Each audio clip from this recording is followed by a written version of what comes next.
वो महिला के पास जाता और कहता है कि अगर तुम्हें खाने की ज़रूरत है तो मैं तुम्हें खाना दे सकता हूँ, लेकिन उसके लिए तुम्हें मेरे एम्बुलेंस के पास चलना पड़ेगा। जालना के जंगलों में ले जाते हैं, जहाँ उसके साथ बारी बारी से दुष्कर्म करते हैं और जब महिला विरोध करती है तो उसके साथ मारपीट भी करते हैं। उसके बाद महिला को मेडिकल परीक्षण के लिए अस्पताल भेज दिया जाता है, जिसमें मेडिकल परीक्षण के बाद उसका जो रिपोर्ट आता है उसमें सामूहिक दुष्कर्म की पुष्टि होती है, जिसके बाद सुरेंद्र पंचोली ये पूरा रिपोर्ट पुलिस मुख्यालय जयपुर में सबमिट करते हैं। और ये रिपोर्ट सबमिट करते ही पुलिस महकमे में पूरी तरह खलबली मच जाती है। इसमें राज्य के डीजीपी, डीआईजी इलाके के, कमिश्नर ऑफ पुलिस और डीसीपी अभिजीत सिंह आदि लोग मिलकर राजवीर सिंह चौधरी को इस केस की जांच का जिम्मा सौंपते हैं। एसीपी राजवीर सिंह चौधरी को जब इस केस की जांच की जिम्मेदारी सौंपी गई तो इस टीम में मोती डूंगरी थाना के थानाध्यक्ष सुरेंद्र पंचोली भी शामिल थे, जिन्होंने इस केस को आगे बढ़ाया था। और इतना जांच करते ही जब ये टीम के ऊपर प्रेशर भी रहता है और 25 मई 2021 को जब ये टीम जांच शुरू करती है इस केस की, तो तुरंत ही उसके मुख्य आरोपी सुरेंद्र योगी और उसके साथी महेंद्र मीणा को कनौत स्थित बस्सी जयपुर उसके कमरे से दोनों को गिरफ्तार कर लिया जाता है।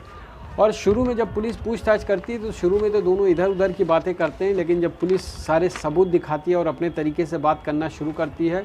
तो दोनों पस्त हो जाते हैं और अपना जुर्म कबूल कर लेते हैं। उसके बाद पुलिस उन दोनों का डीएनए सैंपल लेने के बाद दोनों को जेल भेज देती है और 26 मई 2021 को पीड़िता को कोर्ट में पेश किया जाता है उसके बयान के लिए, जिसके बाद जब जज से बात करने के बाद जब उसके बयान दर्ज करने की बारी आती है तो पीड़िता ये बताती है कि साहब इस केस में तो ठीक है, लेकिन 2019 में भी ऐसा ही केस हुआ था जिसके अंतर्गत उसने थाने में जाकर विकास और भूरू के खिलाफ भी दुष्कर्म का मामला दर्ज कराया था, लेकिन उसमें पुलिस ने इस तरह की कार्रवाई नहीं की और उसमें पुलिस ने उल्टा मेरे ऊपर दबाव बनाकर समझौता करने के लिए कहा, जिसको सुनने के बाद जज काफ़ी नाराज़ होते हैं और जज एसीपी राजवीर सिंह चौधरी को ये आदेश देते हैं कि आप उस केस के भी डिटेल निकालिए और उसकी भी चार्जशीट बनाकर इसी केस के साथ सबमिट करिए और हम दोनों केस की सुनवाई एक साथ करेंगे। एसीपी राजवीर सिंह चौधरी कोर्ट को ये पूरी तरह आश्वस्त करते हैं कि उस केस का भी डिटेल निकाल कर हम छानबीन करेंगे और जल्द से जल्द उसके सारे डिटेल इन्वेस्टिगेशन रिपोर्ट को बतौर चार्जशीट हम कोर्ट में दाखिल करेंगे ताकि दोनों केसों की सुनवाई एक साथ हो सके। इतना करने के बाद फ़िलहाल दोनों केस के डिटेल्स चार्जशीट बनाकर एसीपी राजवीर सिंह चौधरी के नेतृत्व में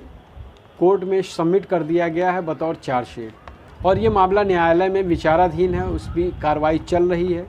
बहस भी चल रही है। जैसे ही कोई इसमें अदालत की तरफ से अपडेट आता है हम आपको सूचित करेंगे। और क्रिएशन बाय एमपी की टीम की तरफ से भी अदालत से ये रिक्वेस्ट है कि इस मामले में उन चारों आरोपियों भूरू, विकास, सुरेंद्र योगी और महेंद्र मीणा को ऐसी सख्त से सख्त सज़ा मिले ताकि भविष्य में किसी भी अपराधी के द्वारा ऐसा सोचे जाने पर भी पूरा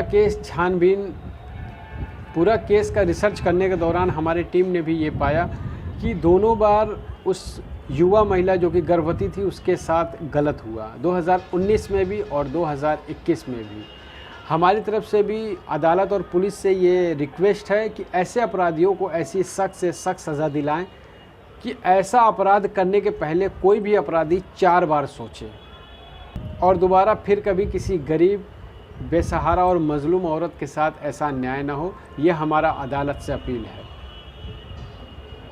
दोस्तों, ये थी आज की सच्ची घटना। आज की सच्ची घटना सुनाने का मकसद किसी को ठेस पहुंचाना नहीं है, लेकिन इस कहानी के माध्यम से ये ज़रूर बताना चाहेंगे कि यदि कोई भी गरीब, बेसहारा और मजबूर महिला है, अगर कोई भी आपराधिक प्रवृत्ति का व्यक्ति उसके खिलाफ ऐसी भावना रखता है तो उससे सचेत रहें और अपने आसपास हो रहे घटनाओं और व्यक्तियों पर नज़र रखें ताकि ऐसी होने वाली आपराधिक घटनाओं से आप अपने आप को बचा सकें। ये कहानी सुनने के लिए आप सभी का बहुत बहुत धन्यवाद।